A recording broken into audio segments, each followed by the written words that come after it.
Lena Carter's laugh cracked through the quiet like breaking glass, sharp and unapologetic, echoing off the transparent walls of her executive suite. It wasn't warm or amused. It was dismissive. Calculated.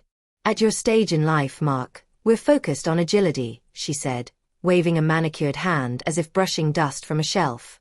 We need people who move fast, not veterans anchored to old methods. She laughed again before I could answer. Behind her, a framed diploma from Stanford caught the light, mounted like a hunting trophy.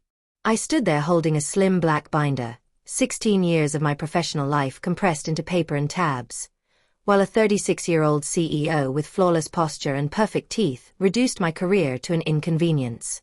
My name is Mark Ellison. I was 48 years old, head of cloud architecture at Nexacore Systems. Until that morning, I believed loyalty still meant something.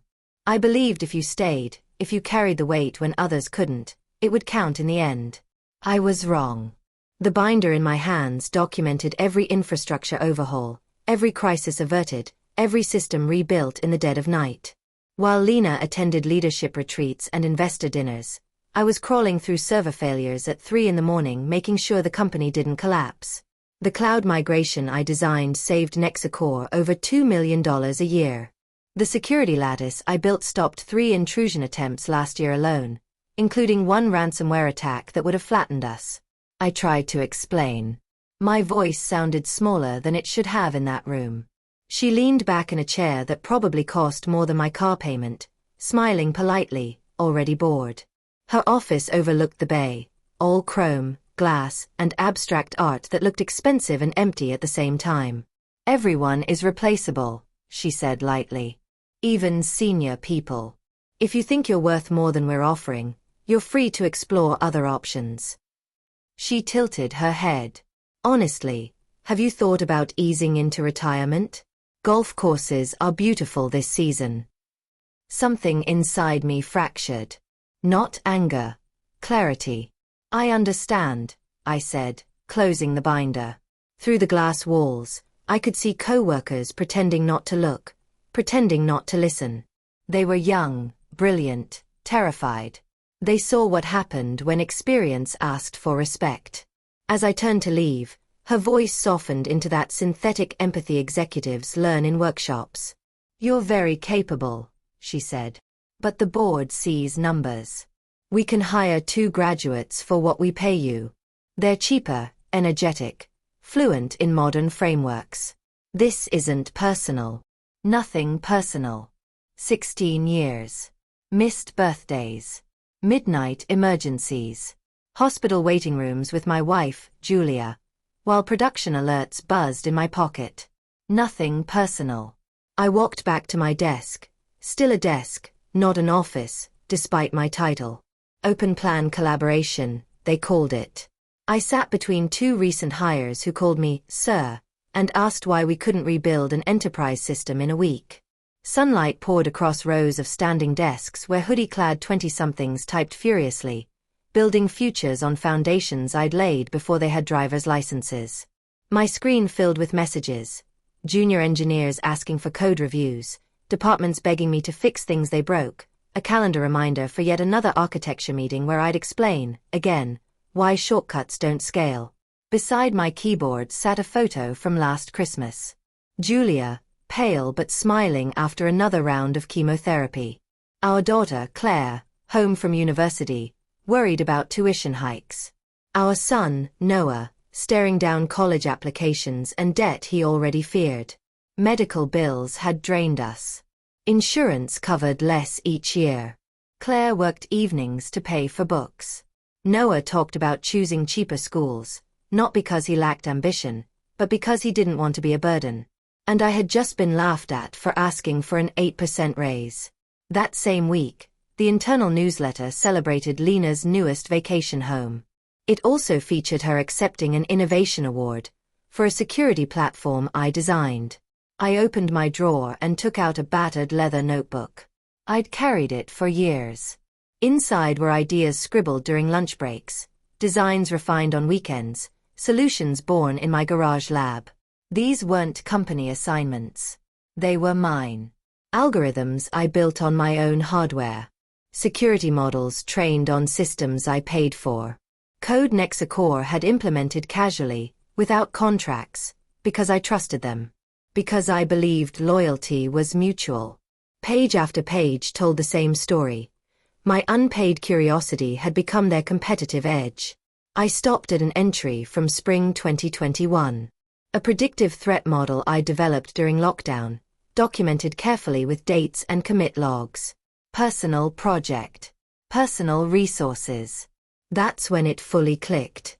I'd never signed away the rights to most of this work. The employment agreement from years ago covered company time, company equipment. My most valuable innovations lived outside that boundary. Nexacore's legal team never looked closely enough. They assumed compliance where there was trust.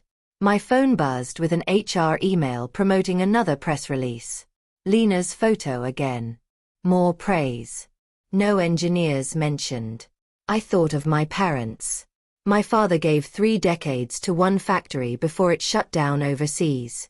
My mother worked 40 years at a firm that replaced her with software and gave her a watch on the way out. They'd warned me. I didn't listen. I opened my contacts and scrolled to a name I'd ignored for years. Daniel Reyes. CTO at Skyward Technologies. Nexacore's fiercest competitor. We'd met after a conference where I spoke about cloud resilience. He'd reached out repeatedly, always respectful. His last message sat unread. We value experience. We don't confuse youth with innovation. My thumb hovered. Then I remembered Lena's smile. Her laughter. Retirement. I pressed call. Daniel Reyes. Came the voice, calm, grounded. This is Mark Ellison, I said. I think it's time we talked. He didn't pretend surprise. I was hoping you'd say that. We met that evening at a quiet restaurant in Palo Alto. Daniel was in his early 50s, sharp eyes, relaxed confidence. No power suit. No performance. I've tracked your work for years, he said. Not the press releases, the patterns. The sudden jumps in capability. That security system everyone's been trying to decode? That has your fingerprints all over it. For the first time in years, someone saw me. He laid out the offer plainly. Senior Director. Full authority over cloud security. Salary that doubled mine. Equity. A team of seasoned engineers. Credit for my work. Patents in my name. And if you bring your independently developed systems, he added, we compensate fairly. Proper acquisition. Clean contracts. I placed my notebook on the table. This, I said, is where most of it began. He flipped through the pages slowly, respectfully. How much of Nexacore's platform depends on this? He asked. More than half, I answered. He closed the notebook and met my eyes. Then they made a very expensive mistake. I signed my resignation 2 weeks later. 3 months after that, Nexacore suffered a cascading failure. Systems I once quietly stabilized began unraveling. Emergency patches failed. Clients noticed. Regulators followed. Lena gave interviews about unexpected challenges. Skyward launched a new security platform that quarter. My platform. My name was on it.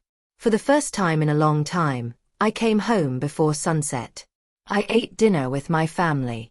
I paid medical bills without panic. I watched my children plan futures without fear. I wasn't obsolete. I was just in the wrong place, serving people who confused cost with value. They learned the difference eventually.